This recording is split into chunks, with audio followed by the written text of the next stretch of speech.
Welcome to Farming Aid. Today we are taking a trip around the world without packing a single bag.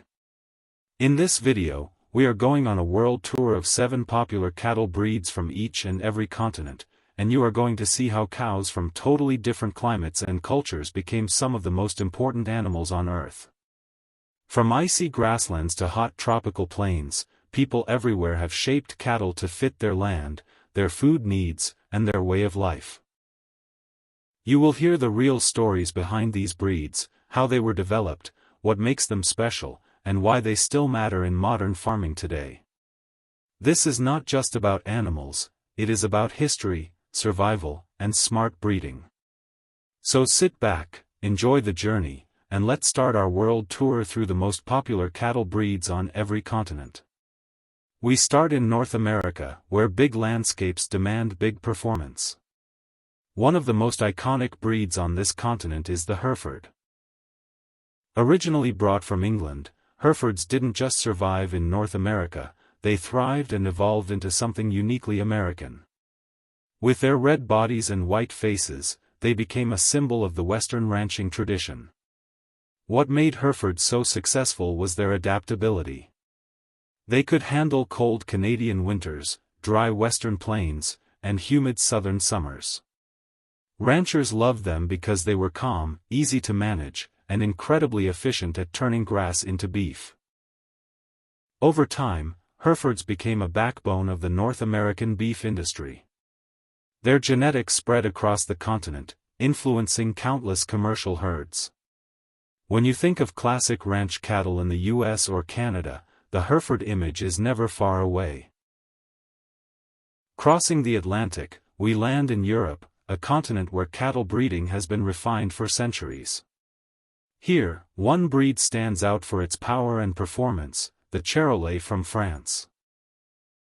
Charolais cattle are massive, muscular, and built like natural athletes of the beef world. Their pale white coats make them instantly recognizable, and their growth rate is legendary. European farmers developed them to maximize meat yield without sacrificing quality. What makes Charolais special is not just size, but efficiency.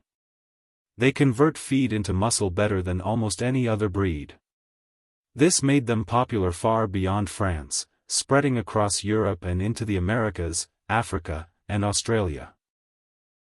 On our world tour, Charolais represents Europe's long tradition of precision breeding and agricultural innovation.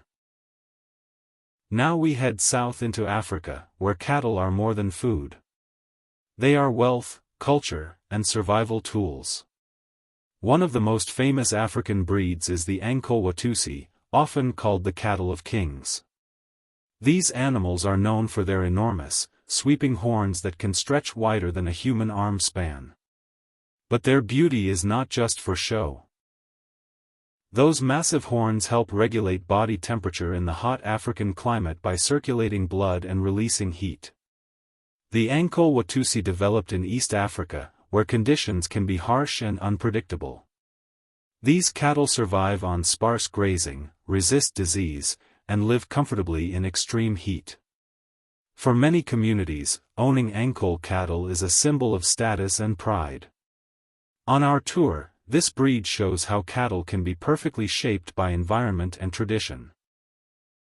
Next, we move east into Asia, the largest and most diverse continent on Earth.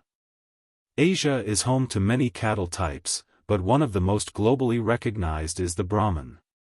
Although today it is famous in the Americas and Australia, the Brahman's roots trace back to India.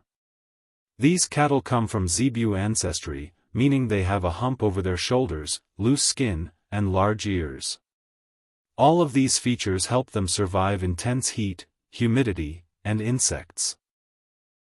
In tropical Asia, Brahman cattle were valued for their strength, endurance, and resistance to disease. They could work in fields, survive long droughts, and still produce calves reliably.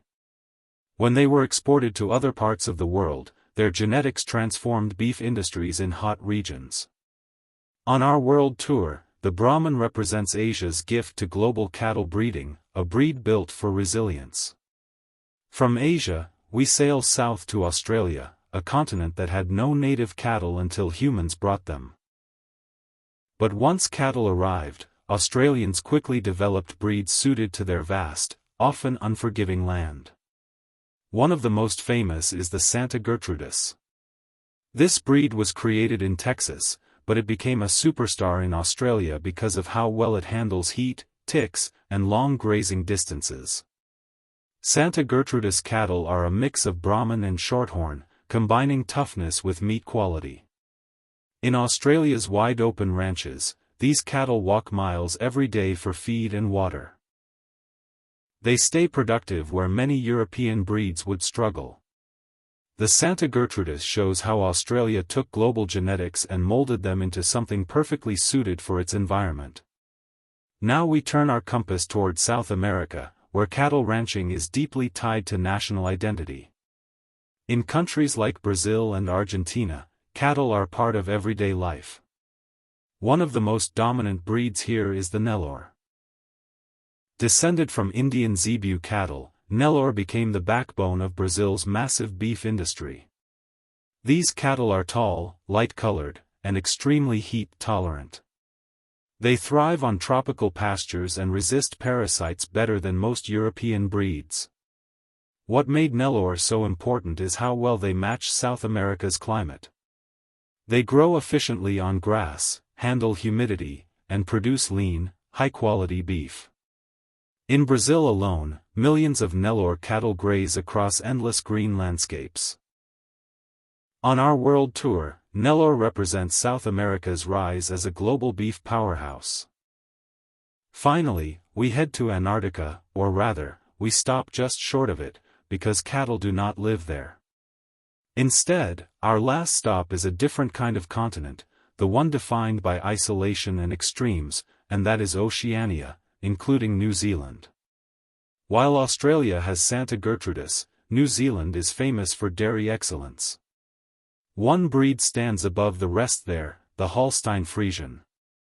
Originally from Europe, Holsteins became the backbone of New Zealand's dairy industry. These black and white cattle are famous for producing huge volumes of milk. In New Zealand's grass-based farming system, Holsteins graze outdoors year-round and turn fresh pasture into milk with incredible efficiency. The country's entire agricultural economy is built around dairy exports, and Holsteins are at the center of it. On our tour, this breed shows how a continent built its global reputation on milk rather than meat. As we look back at this world tour, something becomes very clear. Cattle are not just animals. They are partners in human survival and success. Each continent took what nature offered and shaped it into something powerful. North America's Hereford brought calm efficiency to wide ranches. Europe's Charolais pushed the limits of muscle and growth. Africa's Ankole-Watusi turned beauty into function. Asia's Brahman gave the world a blueprint for heat tolerance. Australia's Santa Gertrudis mastered toughness. South America's Nellore built a beef empire. And Oceania's Holstein-Friesian fueled a dairy revolution. What's fascinating is that these breeds now travel the globe. Genetics move faster than ever. A calf born in Australia might carry bloodlines from 3 continents. Ranchers and farmers mix traits to create animals that grow faster, resist disease, and perform better in changing climates. Climate change, population growth, and food demand are pushing livestock systems to adapt. These 7 breeds show us what is possible when humans and animals evolve together. So when you see a cow grazing quietly in a field, remember that behind that calm moment is a story that crosses oceans and centuries. Every breed on this tour is a living map of human history. They tell us where people traveled, what they valued, and how they learned to work with nature instead of against it. This world tour of cattle is really a world tour of civilization itself. As we wrap up this world tour, one thing is clear. Cattle are more than just livestock. They are living proof of how humans and nature work together across every corner of the planet. From the cold plains of the north to the hot grasslands of the south, each breed we explored was shaped by its land, its people, and its purpose. Every continent told a different story, but all of them showed the same truth: smart breeding changes everything. These 7 popular cattle breeds remind us that there is no single perfect cow for the whole world. What works in one climate or culture might fail in another. Success comes from matching the right animal to the right environment. That is a lesson for every rancher, farmer, and livestock lover watching this today. If you enjoyed this global journey, make sure to like the video, subscribe to the channel, and share it with anyone who loves animals, farming, or learning how the world really works. And drop a comment below. Which continent or cattle breed impressed you the most, and where should our next livestock world tour take us?